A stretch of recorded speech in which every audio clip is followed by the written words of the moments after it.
Big up guys, welcome to the stream. Sorry, it's coughing, I don't know why. It's alright, I'm fine. But no, thanks, welcome everyone to the stream. And obviously it's the pre-season friendly.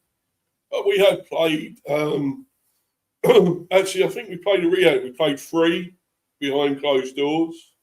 So this isn't actually the first one as such, but this is the sort of big one that's obviously in front of the fans, obviously the crowds, people in there at the stadium.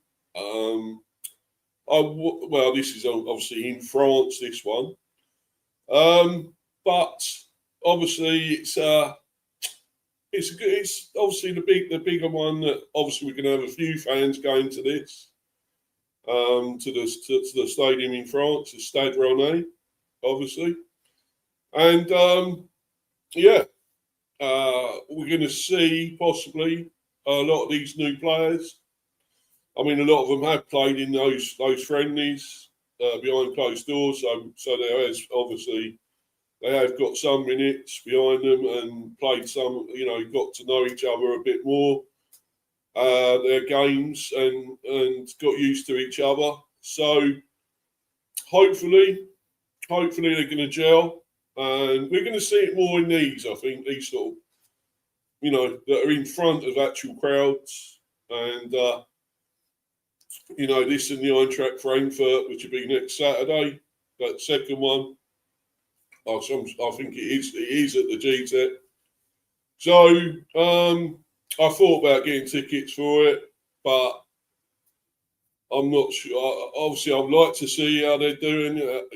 This new team now. We've got Sangare and everything in there now, and Jane Anthony, of course, Callum Wilson, Yannick Schuster. Let's see how they all do. And also, obviously, we still got players that we had last season that didn't really figure for one reason or another. Obviously, injuries, obviously. Mainly players like, I suppose, Nunez had a little bit, I'm sure he had a bit of an injury, although he was out playing elsewhere as well, on loan and stuff. And we had, obviously, got to see how Konak gets on. He hasn't played a lot. Well, we haven't seen him play a lot. I know he was off on loan a bit as well. And obviously the likes of players that were injured, the Carvalhos and Malambos and all that. So it'd be interesting to see how they both get on. Malambo will be amazing to see how he gets on. Terrible injury when he got here. I think he only played one or 2 games, if that. So, yeah, it's not great. It wasn't great for him. So we'll see how he gets on. Hopefully have a full season. Maybe he'll hit the ground running like Thiago did as well, and really play well this season. And speaking of Thiago, by the way, there's quite a bit of news about him again. Of course, all linked with other teams and all rumours, I suppose. But you never know; that could happen. That's the problem here. Teams might well come in for him and make bids. So then we've got to try and be resilient, maybe, and not let him go. Or if there's a really big offer, we may have to let him go. So it's a tricky one, really. If it's a massive offer, say 100 mil or more, well, that'd be hard to turn down, really. But I will be talking about that. Because I will be talking about that first. Actually, those sort of things that will be. I will talk about before this preview, obviously. I mean, I don't get giddy with these, gassed about these friendlies. It is for me. It's mainly to get match fitness. It's get the players together. To get to know each other, the new players as well, fit them into the group, and get them in. Get a sort of you know, a buzz, yeah. Funny enough with the bees, but you know, something where we're all together and we're getting into how we should be playing as a team and get a system and a style of play together, you know. And a lot of that, of course, is down to Keith Andrews. That's his job as well as the other staff. And Damien Duff will have some input, of course, now as well. So it should be interesting. I'd like to see how our style goes. If we get a sort of style now, you know, Keith Andrews' second season, can he input his own style into it and what he wants us to do? Can he get those ideas over? Can we actually get those ideas into reality and explore what he wants us to do and and actually get them out onto the pitch, because that's what we need to do. We need to have a style of play. I mean, it's not part of the Bus FC. We're not part of the Bus FC, surely. I hate if we are known as that. I don't know. I hope we aren't. Because we do have a style of play. We do like to play. I mean, obviously under Thomas Frank, we did have a bit of a style of play. I think we did, play some good stuff. Yes, we do. We have been defensive again, but I think a lot of it was last season was a bit defensive again. At times when we should have gone for teams, I think when we could have gone for teams that were there for the taking, we reverted back to the old defensive routines. Backs to the wall. And it did work out at times. Yes, of course it worked out. And, namely Villa away. Because, of course, we had a player sent off against Villa. So, Kevin Sharder. So, we had to play with 10 men. And we defended well. We nicked the goal, the all-important away goal. And the winner through Watara, of course. And yes, it does work out sometimes when you defend well, and but it's not all defensive. You can't just play in your own half. You can't just back away. You can't because we still back away at times. I still hate that. I really feel why are we backing away? Get into them. Just do your job and get into them. Work well, and work your nuts off and really go in at them, because that's the only way. Don't hold back. Don't lay back. Get into them. Get up their backsides and, let them know you're there. Don't let them have time on the ball. You can't. Any team will play. Any team worth its salt will play football. Even if they're not the most fantastic team in the world, the most awesome team, the best, biggest team. They will be able to play football. Anyone. So, that's what I still hate about us. Let's get in on them. We're the bees. We're buzzing. We're in at you. We're stinging you. Come on. I see that even when I've gone to the ground, when I've seen the games live, it's. Sometimes, I watch it and I think, why are we laying off? Why are we laying off? Why are we scared almost? Let's get in. Come on.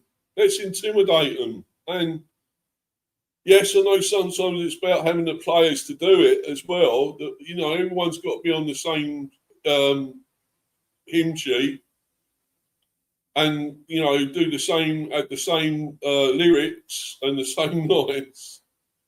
And go in at the same time and work as a group, as a team, as a unit. and get it. I think we may have them this season though. Sangaro will definitely be one who get into the tackle. The thing is, some of them won't. I mean, Damsgaard's not. It's still a little bit. I still feel a little bit weak. Get knocked off the ball easily at times. That's the problem. Great playmaker, fantastic, talented playmaker. Passer the ball. I want to see him get more goals, but there are some that will get in. Maybe Jensen, I guess. Yannick, I guess, would. Malambo, possibly. There are some, obviously, Yarmilian will as well. So we have got them there, but we need to go all as one. We have to get in all as one. We have to play as a full team. We're not totally blessed with amazing talent, all of them. They're not all got this talent to be individuals playing. And we've still got to work as a team fully. As I say, be on the same hymn sheet. And, let's play it properly together as a team. And, if we do that, we are going to give teams, some serious problems again, I just want to see us play more football, though. I don't want to see all defensive again. It can't be. I mean, that's the only way you'll score goals if you go forward. You can't be defensive. Yes, it will work at times, and yes, you're not getting walloped, you're not getting slapped up, not conceding loads and loads of goals, but sometimes you just got to be brave and go for it, and just slap up these teams and smack them up. I mean, yes, we played those three behind closed doors. We lost one of those against Watford 1-0. Beat Wimbledon 3-2, and also beat Wycombe Wanderers 4-1. Yes, you can say that's the opposition, it's lower opposition or whatever. Watford, that's a blip. I mean, these are just friendlies. I am just saying that they're friendlies. It shouldn't matter. And normally, if it was in a game like in a cup or something against Watford, I would be really pissed off. I would be really fucking annoyed that we lost to Watford. Shitford, as I call them, who go through so many managers. It's unreal. But, it was just a friendly. And we only lost 1-0 anyway. I mean, it's not a lot. And it's about game time. It's about getting the players back up to sharpness, fitness, ready for the new season. It's a long, hard season, a long, hard slog. They say it is a marathon, not a sprint. Does it really matter if you start well or not? I mean, I'd like us to start better than we did last season. Let's be honest, losing to Forest was a terrible start. Yes, it was away and it was at the City Ground, and people would say, well, you expected to lose that at Forest, surely, But I thought I would like to, got off to a great start and, put our print on it and started well. But we were poor, especially in that first half against Forest, and we were beaten badly, really, 3-1. I can't see that. We shouldn't be doing that here. I mean, we were starting at home against Spurs, who are buying players up like nobody's business, getting players in, Tonali, Fernandes, and so on. There'll be more. They're even linked with Thiago, so I'll be talking about that in a minute. But yeah, it's I hope we can get off to a great start in front of our own crowd. I really do. Our own fans. I mean, I'm hoping. I don't think I'll be able to get a ticket for the Spurs one, unfortunately. I think I can get one. I'm hoping to get one for the Sunderland one at home. I think I might be going to that one, possibly, by the looks of it. I'm hoping definitely to get one for that. So yeah. Anyway, but let's get on with the news. Talking about these other sort of transfer news and stuff. Obviously, we're not getting anyone in at the moment. Any more players? I mean, we had that obviously one bid rejected the other day for Alexander Stankovic. I mean, obviously, I've done that stream. Apologies for that again. By the way, but I had to leave. I had to go off for quite a while on that stream. I wasn't on there. I had obviously a major issue and a messy one, so I don't want to go into that. But anyway, that was why I was off the stream for so long. But I still obviously went through a bit. I was almost going to cancel that stream and delete it, but I thought no, can't keep doing that. Can't keep doing that, even if it's not great. The views ain't great or whatever. No, I left that one. I thought I'd leave it. People can still watch it if they want to. If they can just get past me not being on there for quite a while, I was off, you know. But I had to. It was quite important. I left that stream for a while. But anyway, let's get into talking about. I've got a fair amount to talk about regarding, well, some players leaving, possibly some players going. Mainly this one. I'll talk about this one first. Young Benjamin Arthur could be going back to Celtic on loan.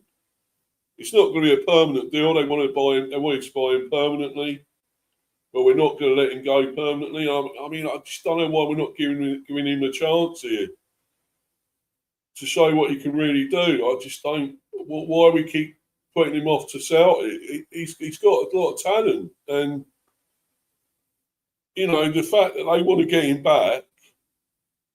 We all know he's got a bit of talent, this lad, you know, and why are we not playing him? Why are we saying, well, why let him go off to Celtic again? Why?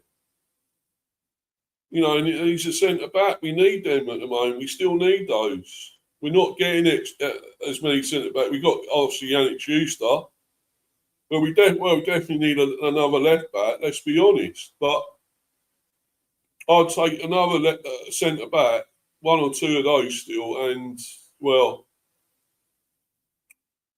we got them here. We got plenty of them. You know, we've actually got plenty of loads of centre backs, really, including this guy. And I don't understand why we're letting him go back to Celtic. You know, they want to get him permanently. We're not going to allow that at the moment.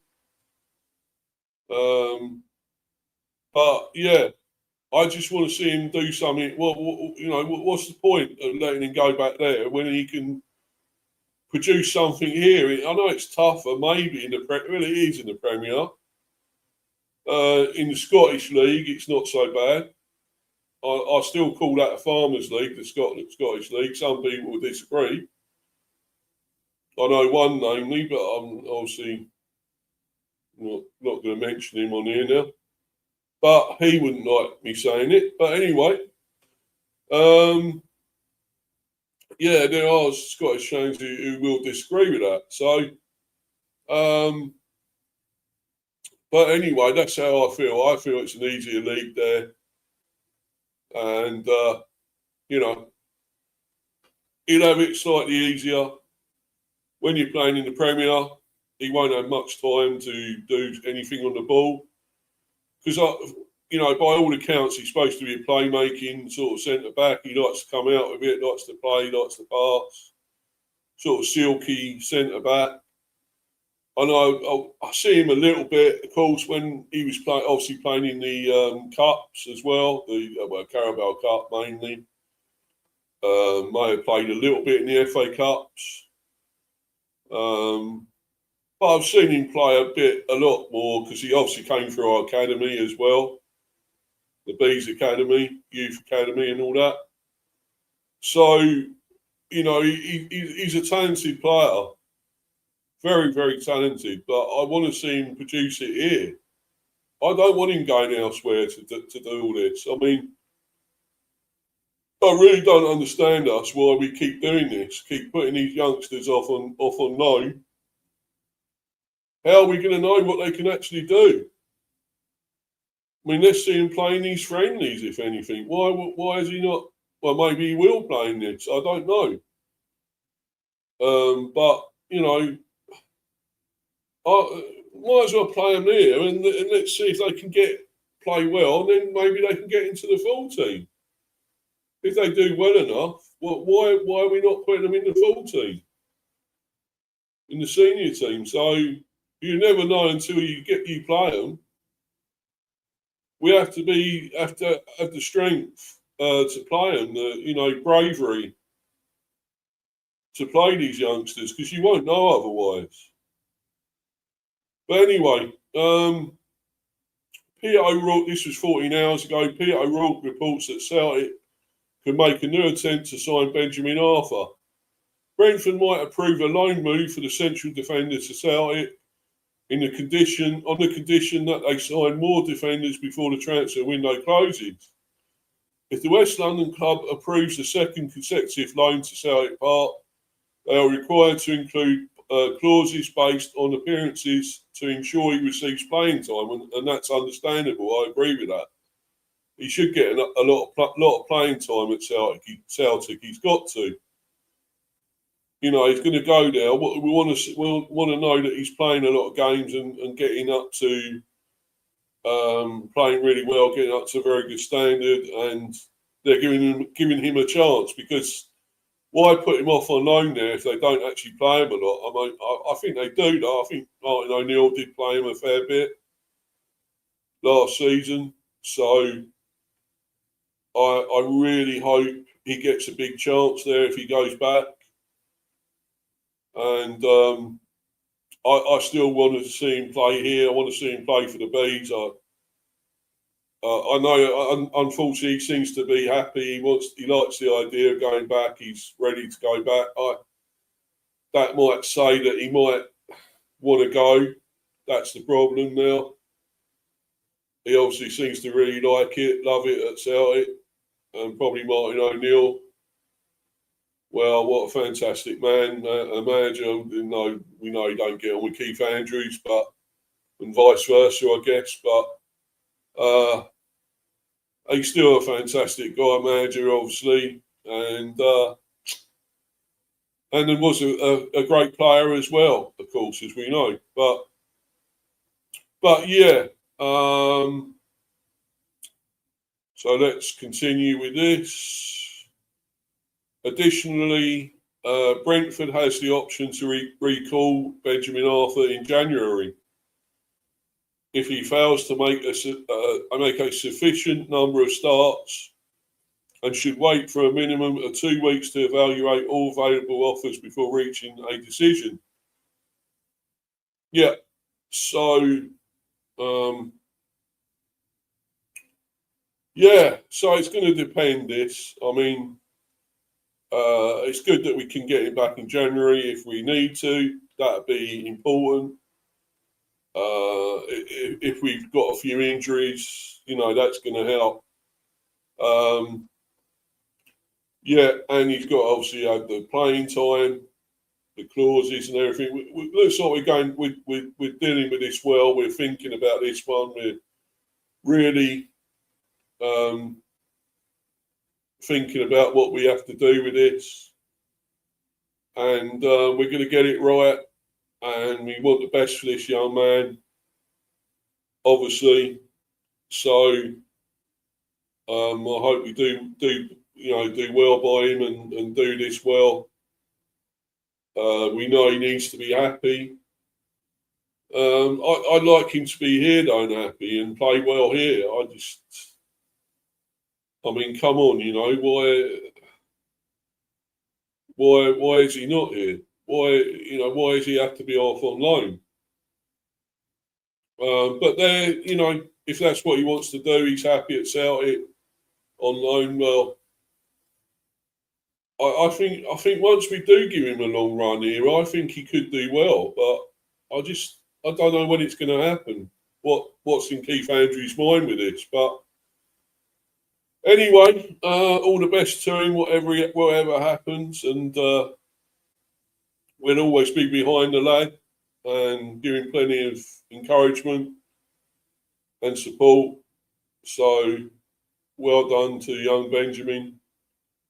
But anyway, we'll obviously keep up with that. I'll keep an eye on that one.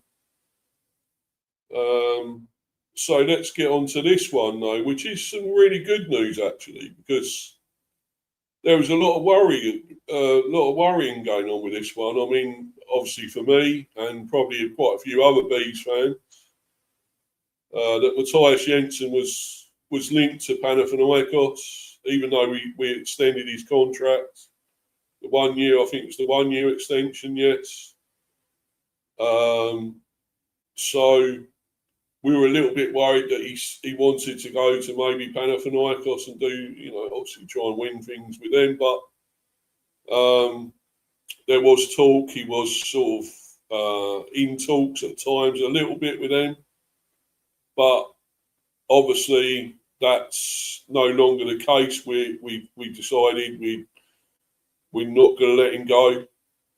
And why should we? We extended his contract now. We triggered that clause and wanted him to stay longer. And I'm glad we have. I really like the lad. He's a fantastic player. I say lad, he's 30 now. It's still young though. It's still youngish, let's be honest. But not in his 20s anymore. But he's got that experience. He's got game experience. He's been in the Premier a long time now with us.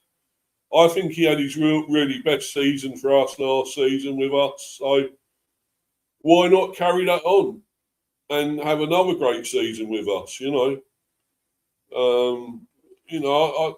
love that. Maybe after this season, once this season's up, maybe we'll go.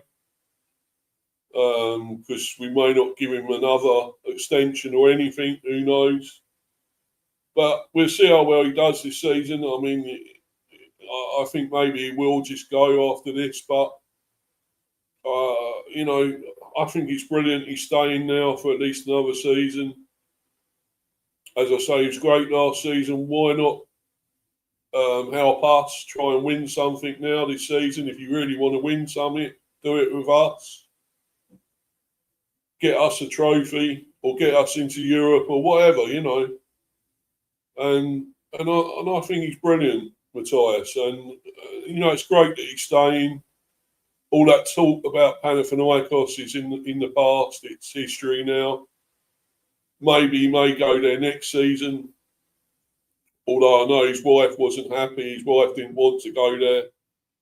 Didn't want to go to Greece for some reason. So maybe it won't be to Panathinaikos. Maybe it might be to another club. He may just go, but for the time being, he's still a Bees player. Anyway, I'll read this one out. This article. So yes, 30, as I say now, central midfield and 7.5 million, which don't seem a lot for him. I mean, you would think he's worth more than that, surely. But I don't know. We seem to undervalue our players sometimes. I don't know why. This was 17 hours ago, according to Dom Smith of Standard. Brentford are not in talks to sell Matthias Jensen to Panathinaikos, which is great. That's great news. Superb news there. Brilliant. According to Standard Sport, there have been no discussions between the two clubs, and Matthias Jensen is not expected to move to Panathinaikos this summer. That's brilliant. That's all I wanted to hear, that. I really wanted to hear. Brentford activated the option to automatically extend Matthias Jensen's contract by another 12 months until June 2027. So we'll obviously know next year, in June 2027, we'll know more then if he decides to move on. But for the time being, this guy is still a Bees player, and that's how it's going to stay. He's still our player, and I'm happy. I love that. I'm really delighted with that. It's fantastic news. But anyway, let's move on to other transfer talk regarding, well, obviously one of our main players up front in Igor Thiago. And there always is news regarding him. There's always something regarding Igor Thiago. So, getting plenty of, rumours and so forth, or maybe talk of a transfer or something, or teams being linked to him. So I've got plenty of ones to go through here regarding him. Plenty of articles. Right, so let's start with this one then. Let's start with what was the one, the first one, 24 minutes ago. Let's do that one. Linked again to Man United, actually, once again. That was the older one. So let's go with that one first. Again, linked with Man United. Yeah, still just 25, Igor Thiago, by the way.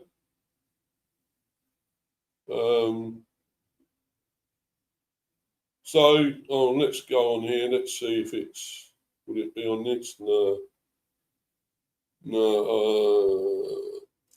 I'll go back.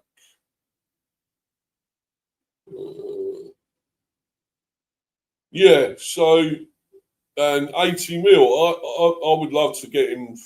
If people want to buy him, go for, let's ask 100 mil for the man, because that's what he's really actually worth. If you're going to go by crazy prices like Morgan Rogers went for 116 or whatever, and Anderson and all that, what they're going for, come on.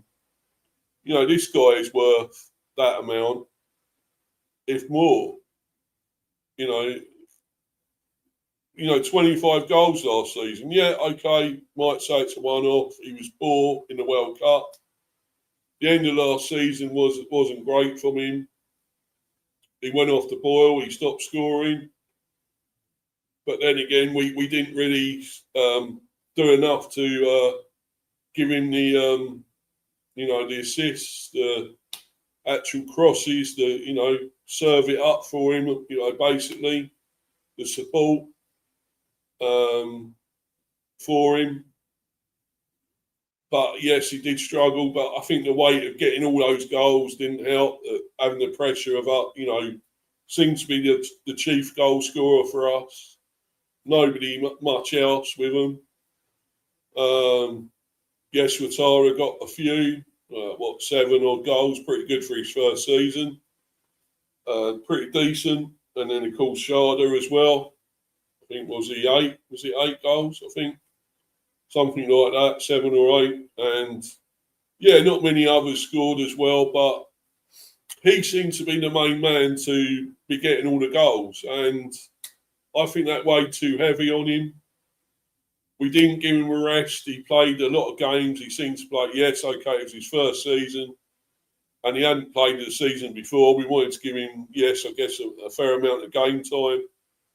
He didn't really play that much in the Cups until the later stages of the Cups, like FA Cup and Carabao Cup. But, I think we played him almost to death in a way, though. A bit like an Arteta thing, flogging players like Rice and Osaka and so forth. We just kept playing him, even when his form wasn't great, when he wasn't doing anything. We were still playing him, and I think now we got the backup. We got Callum Wilson there. Obviously, I think we do need 1 or 2 more. Exactly, probably another striker. I still think Cian Fleming could be the man. I don't know why we haven't explored that again. I thought we were after him. We were linked with him. We got Jane Anthony from Burnley, but why have we not got Zian Fleming as well? Why didn't that happen? I don't really get it. Maybe we will go back in for him. Who knows? It might happen again. Maybe we've got somebody else in mind. You never know. But this with Igor Thiago, I mean, you know, there's so much talk regarding him, linked with so many clubs and whatever else. But I think we really need to keep hold of him for at least 1 or 2 more seasons, if we can. I mean, let's just see. I want to see if he was just a flash in the pan, and it'd be interesting to see how well he does in his second season. Because that way, I feel he would go for even a lot more than that. I mean, we should be selling him for more than 80 million. He's worth more than that. So, for me, if he has a magnificent, awesome second season again, and actually does well in the second half of the season, the latter half, maybe he's worth all that amount and should maybe go. But I'd still love to keep him and see what he can do. I mean, we've got to find out. Was he a one-off, flash in the pan? But I hope he wasn't. I hope he isn't. So, but we will see, guys. We will see. Anyway, let's read this. Manchester United. This was 1 hour ago. Manchester United have expressed interest in Igor Thiago through intermediaries as they evaluate options to strengthen their attack. Brentford's position is that the player is not for sale, so we obviously keep saying that, and the club would not currently consider offers under any circumstances. So, well, there you go. So maybe for any money now, anything, any bid, but officials consider Thiago a key part of their project for the new season. Furthermore, there is no pressure from the players' representatives, as Thiago is not interested in the move at this stage of his career and remains fully committed to Brentford. The club is confident it can resist any interest before the transfer window closes. Well, let's hope. We'll see. This is really going to test our resolve here. Can we hang on to him? It's really going to test our resolve. Right, so that was the first one. This was 22 minutes ago. Obviously now linked with Chelsea as well. Also 1 hour ago. According to Team Talk's understanding, Chelsea have expressed interest through intermediaries. Again, while they evaluate options to enhance their attacking department, sources maintain that Brentford's position is clear and that Igor Thiago is not for sale. Sources have also confirmed to Team Talk that the club would not entertain offers under any circumstances at present, as officials consider Thiago a key part of their project for the upcoming season. There is no pressure from the players' side because Thiago is not interested in seeking a move at this point in his career. And why would he? He's had one full season, that's it. And he's fully committed to Brentford. Brentford is confident it can resist any interest before the transfer window closes. So pretty much the same. And we go to the links with Tottenham now. And that said there 70. So why is actually his value gone down? Unless that's what they're thinking of offering. But no, I mean, look, it should still be 80 mil. Come on, surely.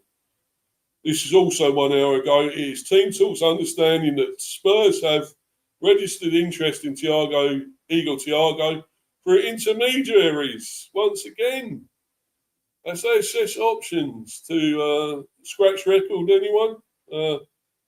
Options to strengthen their attacking department. However, sources insist Brentford's stance is that the player is not for sale. Sources have confirmed that there are no circumstances under which the club would currently entertain offers, with officials viewing Thiago as a fundamental part of their project for the new season. There is no pressure from the player's side as Thiago has no interest in pursuing a move at this stage of his career and remains fully committed to Brentford. The club is confident it can resist any interest before the transfer window closes. Pretty much the same, isn't it? It is scratch record. It's Groundhog Day, rinse and repeat. And now Bayern as well. And now it's suddenly gone up to 90 mil. Oh, mate, I think we're going by what we think teams would pay. So Bayern would offer 90 mil, would they? That's what I think maybe our reasoning here. Why we suddenly put it up to 90 mil, mate? Oh, we think Bayern are really money bucks and they're really gonna spend a lot for him. So but it'd be the same thing. Look, so Bundesliga champions Bayern Munich have been monitoring now Igor Thiago's progress. So slightly different this time. And are keeping detailed reports on the striker's development. According to sources, Brentford's position is unequivocal and Igor Thiago is not for sale. So it's a bit different writing here. Not the same. Not as quite the same here. Sources have confirmed to Team Talk that there are no circumstances in which the club would currently consider offers, and that officials view Thiago as a fundamental part of their project for the new season. Well, we know all this, really. I've said this about the millionth time. There is no pressure from the players' representatives, and Thiago is not interested in pursuing a move at this stage of his career and remains fully committed to Brentford. The club is confident it can resist any interest before the transfer window closes. So basically, he's not for sale for any amount at the moment. He's fully committed to us, does not want to go anywhere else. That should be the end of it, shouldn't it? You would think it's the end of it. But will it be? I'm not so sure. But anyway, let's get on to the preview for Renne versus Brentford tomorrow. Pre-season friendly, of course.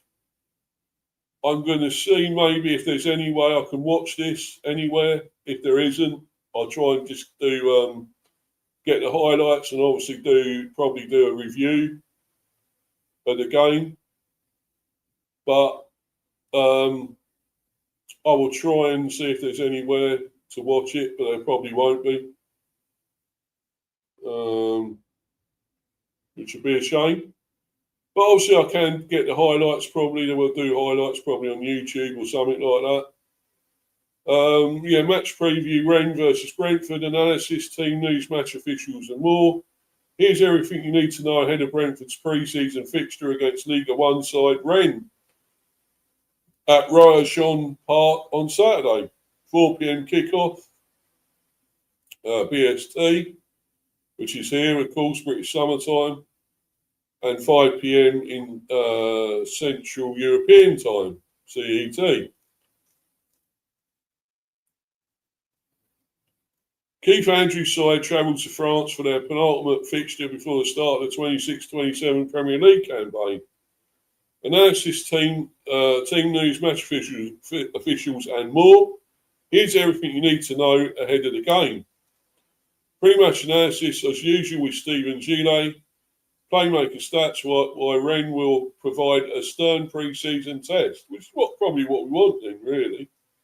We do want that.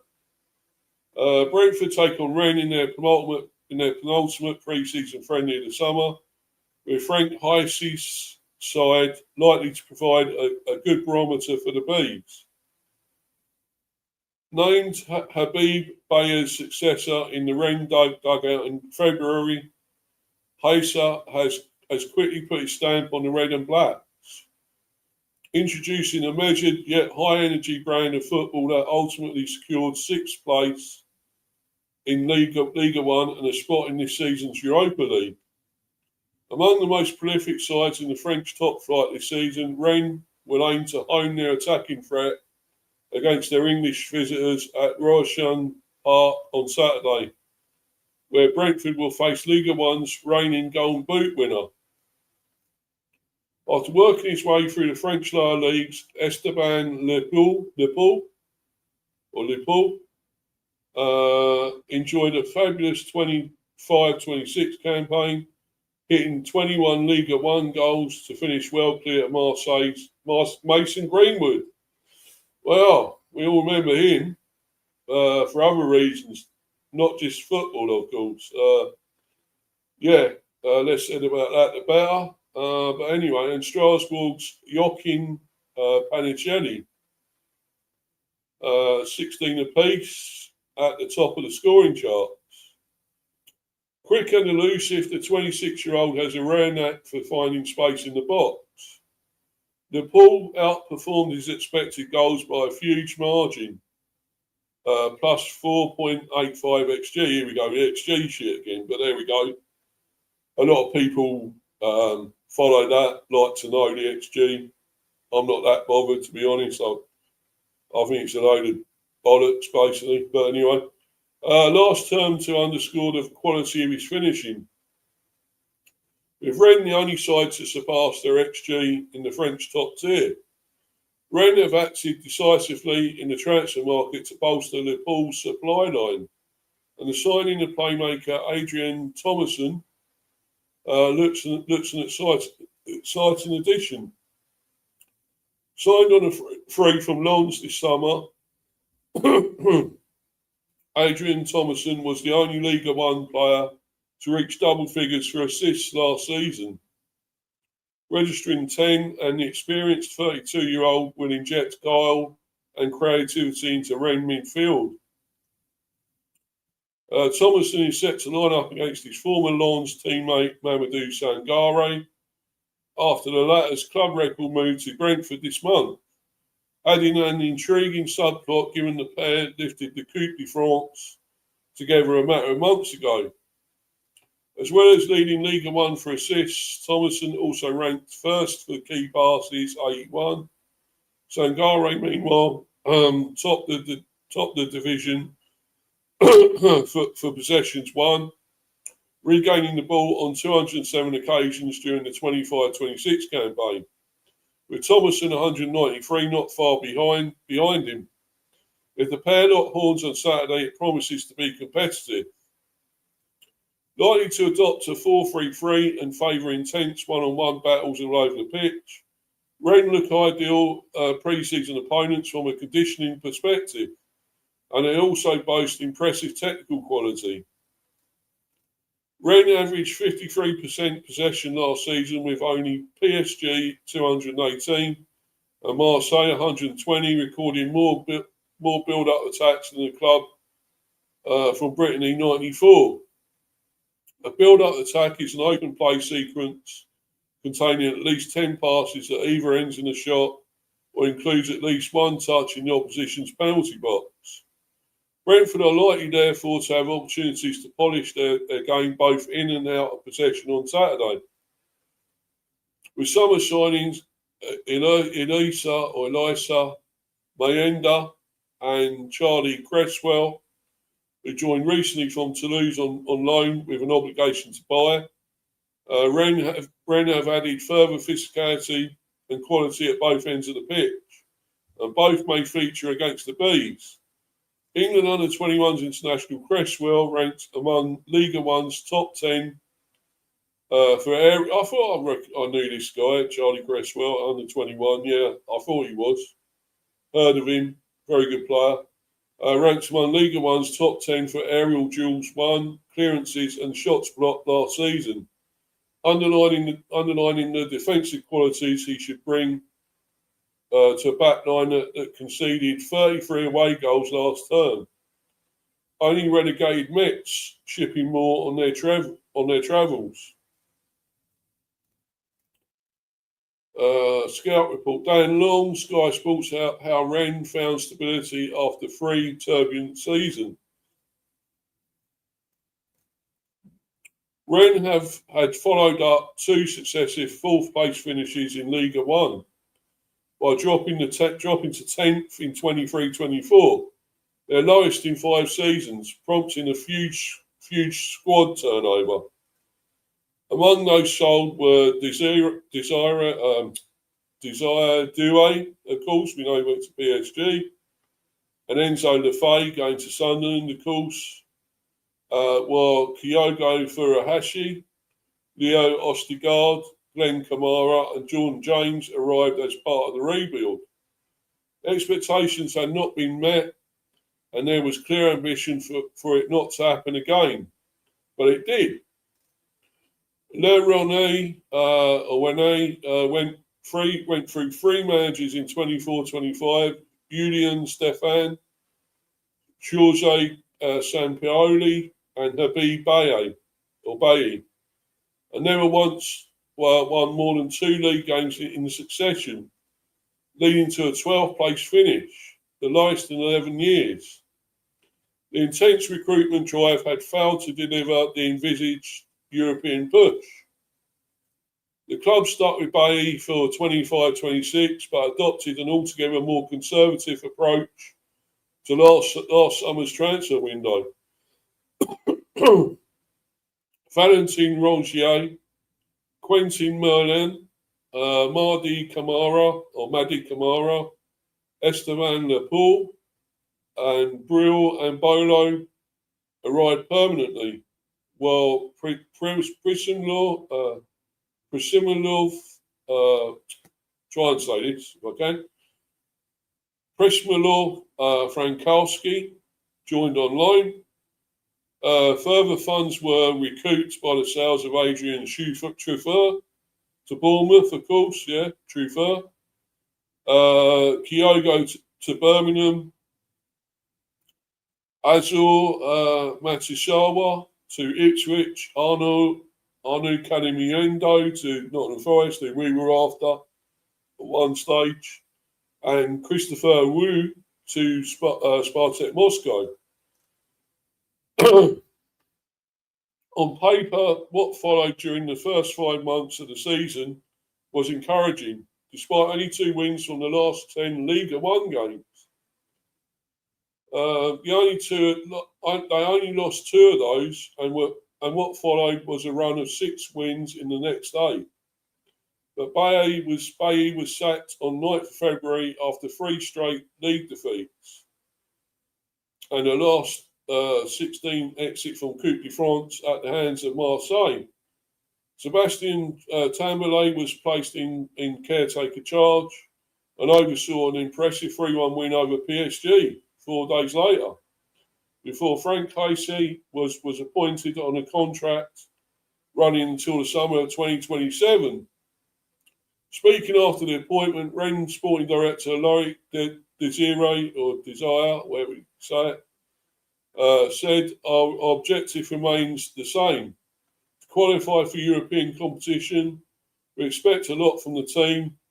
The win against PSG is further proof the players are capable of great things. We expect unity and total commitment from everyone to help us enjoy a very strong end to the season, with results that match our ambition. What happened in those final weeks of the season under Hasey certainly matched the brief. Rennes won 8 of the final 12 games, scoring an average of 2 goals per game and conceding 1.17 compared to 1.59 scored and 1.64 conceded before his arrival. A 6th place finish was secured, the same position as when he arrived, but sufficient for a place in the Europa League phase. After 3 turbulent seasons, there is a welcome sense of calm at Rennes, belief too, and evidence the team can meet the expectations placed upon them.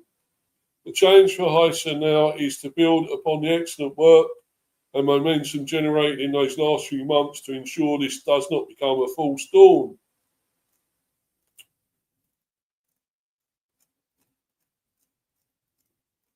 The game plan with Francois Rossi, sports journalist at ICI Armorique. ICI Armorique's Francois Rossi explains the sort of test that Brentford can expect from Rennes on Saturday evening. They are an intense team who play a 4-3-3 with one-on-one marking. They have good movement with the ball and try to push the other team, he told BrentfordFC.com. From what I saw in the recent friendly against Club Brugge, it was similar to the good games from last season when Frank Hasey arrived. And this pre-season seems to have been more like this. They like to have the ball and to be intense. They have players that run a lot too. Last time out, yes, this was obviously our last fixture. Beat Wycombe Wanderers 4-1. Pre-season fixture, 5th of August. So just 2 days ago. Brentford recorded a 4-1 victory over Wycombe Wanderers in a behind closed doors pre-season friendly at Jersey Road on Wednesday. Mikael Damsgaard and Rico Henry gave the Bees a 2-goal advantage before the interval, with Callum Wilson and Keane Lewis Potter scoring during the second half. Club record signing Mamadou Sangare made his first appearance for the West Londoners, playing the second 45 minutes against the Sky Bet League One side. Yeah, but these are going to be a tougher opposition. Obviously, Renne, we know that. This won't be as easy as that game. I'm not saying Wycombe Wanderers are pushovers, but they're obviously lower opposition. And, that was always going to be a win for us there, really. And be up to you. Morning to you, Steph. Hope you're well, my love. My friend. Anyway. Yes, this could be a tough sort of game. But it's a friendly, as I say, I will reiterate, it's a friendly. And it's minutes for us. It's game time for our players. It's intensive work to get ready for the gear up for the match for the season, start of the new season. We lose this game, we lose it. It's not going to be important. But I'd like to see us play a good brand of football. I really want to see us play decent football now. There's no excuse. We've got some good players in. We've got Sangare in. Let's start playing really good football. Not park the bus football as much anymore. Come on. That should be now history. That's, it helps Andrews for one season, that sort of football. And it was good. It was decent. It worked and sort of got us ninth in the end. But I want to see us go that bit further with our play and really produce entertaining football. Let's be entertainers this season, not boring football. Let's leave that to the likes of Arsenal, who like to be boring and whatever else, play backwards, sideways, whatever, negative. But I think we should go forward more and let's go at teams. Let's force ourselves, our play on the other teams rather than the other way round, And I really want to see that. If it happens in these friendlies, if I get great signs that it's happening, I'll be even more confident for the start of the new season, And it'd be looking like we're really actually playing some good football. And we're, have a good chance this season of getting that extra place, getting that extra bit further, and getting a trophy or Europe, or maybe both. Why can't we have both, I want to be greedy here. I want to be positive and be greedy and say could win both. But, I mean, if we just get one of those, that'd be amazing. Because then we have actually achieved something really great. That's what I feel. Everything we can achieve is a bonus, and and it is a milestone for us then to achieve Europe. We never had Europe, never played in Europe. That would be amazing, and we never won a major trophy yet. Of course, we won trophies in lower leagues. Championship and further down, of course, League One, League Two, whatever. But we haven't won a major trophy ever. So, you know, let's start as we mean to go on here, and let's keep this going. And do a good performance maybe against Renne, play some good stuff, even if we lose, you know. And, you know, I think we can do really well this season. I really do. But it's important we do play some good stuff, and we show that against Rennes, we show that against Eintracht Frankfurt, and we're building, we're getting a style of play together, we're building as a team, the new players coming in, get them settled in quickly, some that haven't had Premiership experience, the likes of Yannick Schuster and Mamadou Sangare, of course.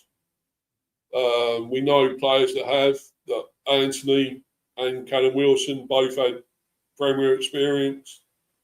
They can help them, and the other players that already we know have played enough in the Premier can help those players as well settle in, you know.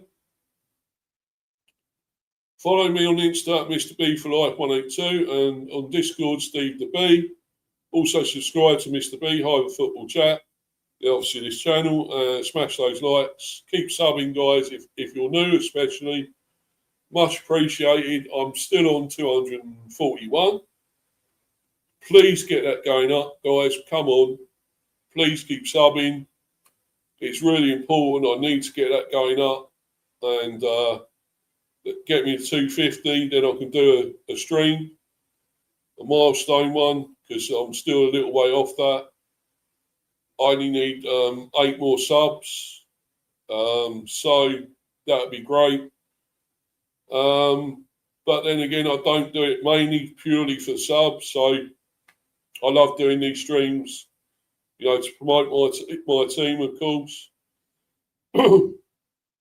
That's the main thing for me, getting, promoting my team, chatting about this really nice, great team, club. Still a small club, if you'd like to say that, but we are Premiership. We're Premiership Brentford, so don't forget that, guys, please. And we're not really that small a club now, in a way. So our 6th season will be in the Premier. So yeah, should be interesting, guys. And I'm happy to be going along for the ride again with this roller coaster ride. I'm sure it'll be. So, you know, looking forward to, well, obviously seeing highlights maybe tomorrow of this game. We'll see how we're playing, how we're doing. Unless I can find it streaming somewhere, I will try and watch it. But if not, obviously I'll watch highlights. And obviously do the review, which might be tomorrow, might be Sunday or another day, maybe, I don't know yet, depending. Obviously want to do more transfer streams, because hopefully we're going to get some more players in. It's still going to carry on. Well, you know, unfortunately we had that rejection.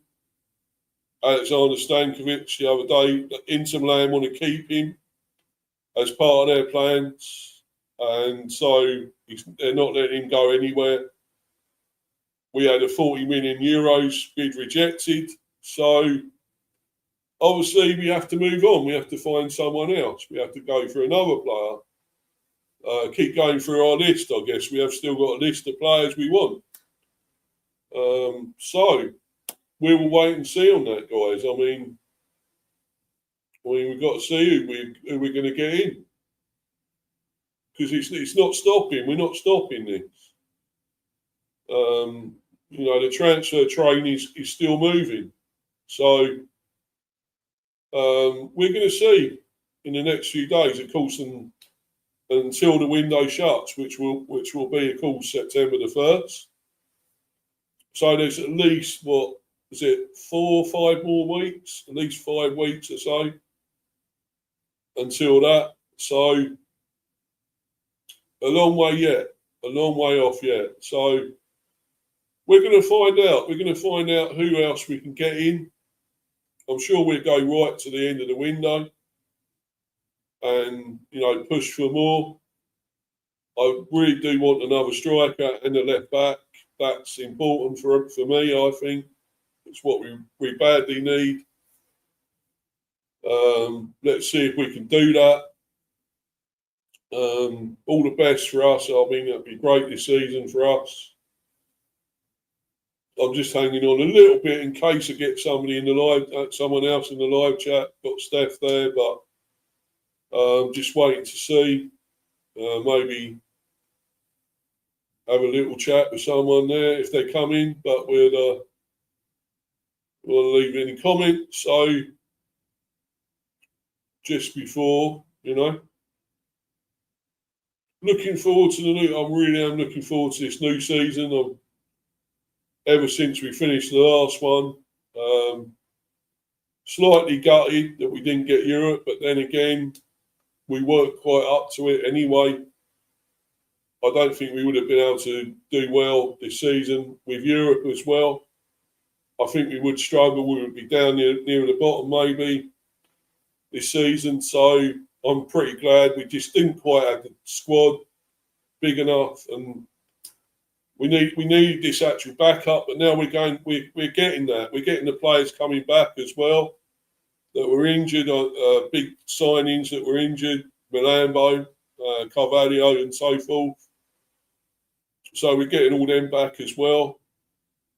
So it's going to be a really big squad. Actually, the squad is really, really expanding now. And if we do get European football this season, that's going to help. That's what we really wanted to do. I think this is what we wanted to start doing, building this squad bigger. It had to be bigger. We had to have,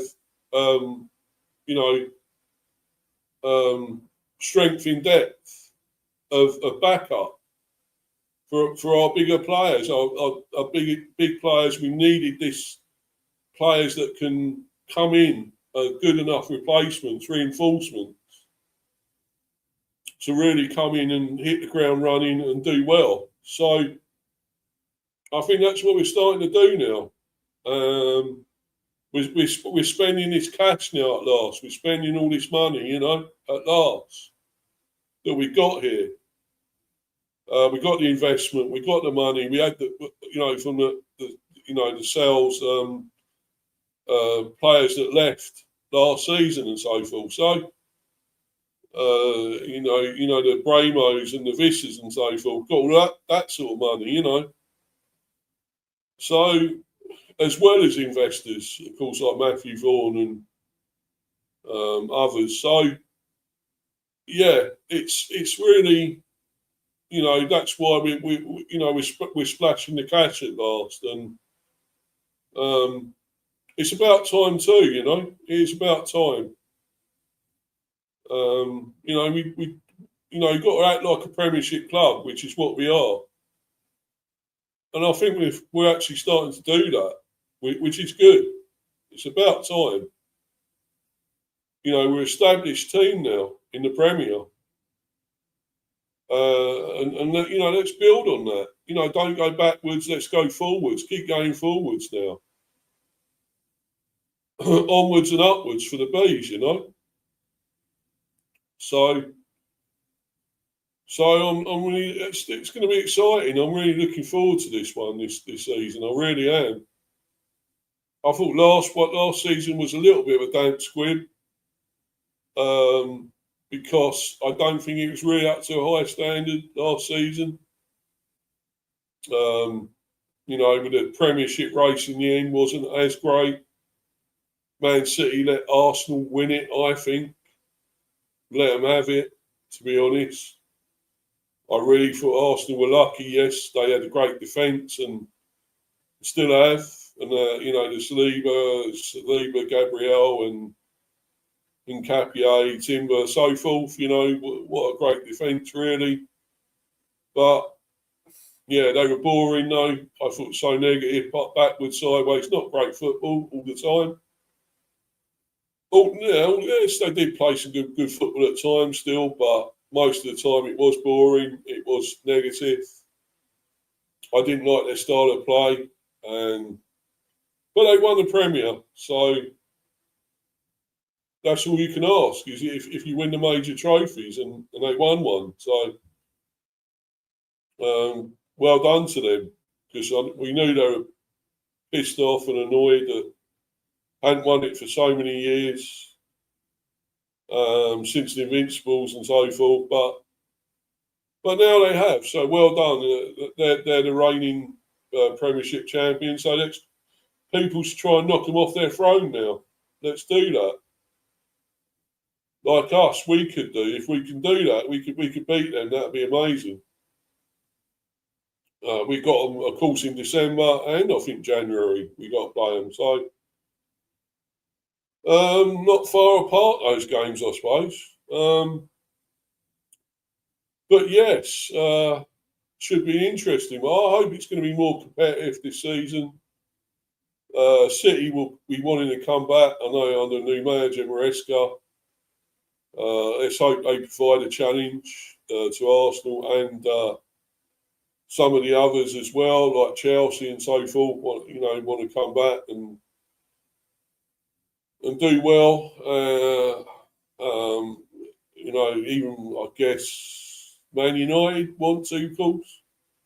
Man United will want to improve on doing better than last season, I'm sure. Who else are up there? Villa generally do well. Of course, Liverpool. We want to see Liverpool coming back, and obviously another new manager there, Iriola. Yeah, let's see how these new managers get on in their jobs. You've got Xabi Alonso at Chelsea. Very good manager, though. And you'd think he should produce something with them, should get something out of that team. Maresca at City. Could be interesting if he can get them doing well. He's got the players, that's for sure, still. And of course, Iriola at Liverpool. A lot of new managers in at different clubs now. So at these big clubs, let's see how they get on. Of course, De Zerbi with Spurs. Can he get them getting back up there? Towards the top 6, 7, or whatever. So should be interesting, guys. Should be a great season. Really looking forward to it. Let's see how those new teams come up and what they can do. Newly promoted, the Coventry, Ipswich, and Hull. Let's see how they all get on. Can they buck the trend again and stay up, not go straight back down again? So that would be interesting to see how the newer clubs go in Europe. Sunderland, how they get on in Europe. Bournemouth, of course, Brighton. Good luck to them, I suppose, as well. So let's see how it goes, guys. Should be interesting. But obviously, this one tomorrow, if we win the game, Renne are a good team, a decent team, French team, of course, Liga 1. No pushovers. You like to say it's going to be a little bit competitive because, yes, it's a friendly. But, I'm sure we're going to go all out. We're really going to try and, play some good football and tackle because we've got to get into this. It is all about preparation for the Premier. So let's get ready for it and do well in these friendlies, Obviously, the win is not important. You don't get anything with this. So unless they do some sort of trophy, which they sometimes do with these friendlies, so pre-season. But I doubt it. If it was for a trophy or anything, it wouldn't matter. This is not Because Man United won a trophy the other day, I believe, didn't they, for the one they were in, that sort of friendly thing, sort of series, tournament, whatever it was. So, yeah, I don't think that's important. I mean, it's what you do in the season now. Yeah. So, but anyway, guys, I'm going to bounce. There's been no one else coming in the live chat. I'm going to bounce. So, got things to do today. So I'm going to head off. Maybe one later if there's anything turns up, if we get anything with the transfers or anything else there.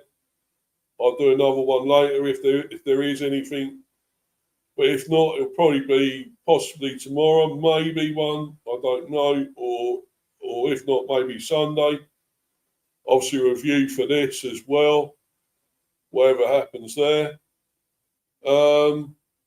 Anyway, guys, I'm going to go. I'm going to head off. Going to bounce. Until the next one, guys.